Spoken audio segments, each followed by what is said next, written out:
deputados, este país precisa mesmo de mudar de política. Por todo o lado ouvimos essa ânsia. Quando a vida se complica, as injustiças se agravam, ouvimos essa exigência, mudar de política. Mas nem todos querem efetivamente mudança de política, porque há quem esteja a ser muitíssimo beneficiado com esta situação. Aqueles que lucram 12 milhões por dia à custa das prestações e dos juros suportados pelas famílias, ou os grupos económicos que somam 25 milhões de lucros ao dia.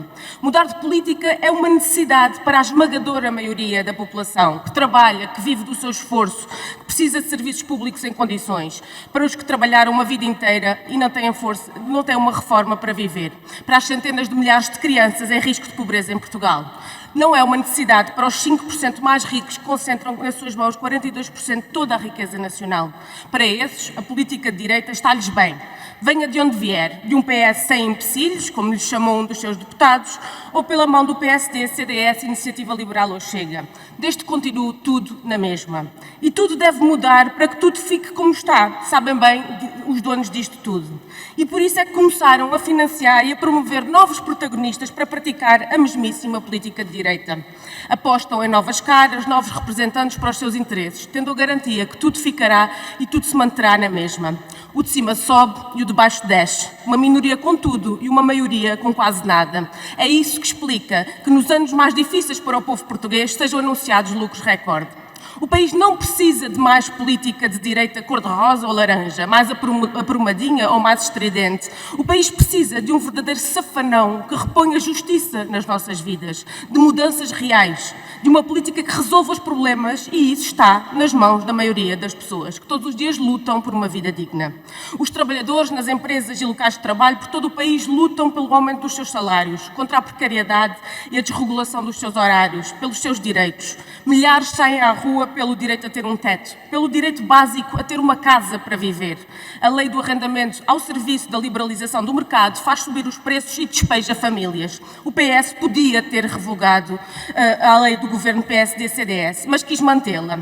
O PS podia ter colocado um travão ao aumento das rendas este ano, como propôs o PCP. Escolheu não o fazer. Ao PS e os partidos à sua direita é mais o que os une do que o que os separa.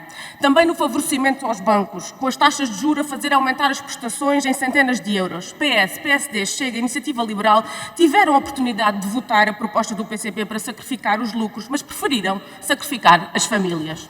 O Serviço Nacional de Saúde luta para continuar a prestar cuidados condignos à população, enquanto o Governo utiliza metade do orçamento da saúde para entregar aos grupos privados da doença. São 8 mil milhões de euros que faziam falta para dignificar carreiras de médicos, enfermeiros, técnicos e auxiliares, para pagar condignamente. Mas a estratégia é deixar degradar para que ganhe força a privatização da saúde. O que explica, afinal, que o SNS só pague, por exemplo, cerca de 6, 7, 8 euros por hora a um enfermeiro, ao mesmo tempo que estão a ser contratados tarefeiros exatamente para o mesmo serviço por 16 euros a hora. Os agricultores continuam esmagados pela política agrícola comum e pela ditadura da grande distribuição. Não basta pagar o que está em falta, é preciso criar condições para que valha a pena produzir, para que sejam pagos preços justos. Não é a concentrar 80% dos apoios no agronegócio e continuar a subserviência à grande distribuição. Ganham menos os produtores, pagam mais os consumidores, que cada vez trazem menos no saco das compras. As forças de segurança não foram devidamente consideradas durante anos nas suas exigências. Exigências justas, a um salário digno, a um reconhecimento e compensação real do risco a que estão expostos.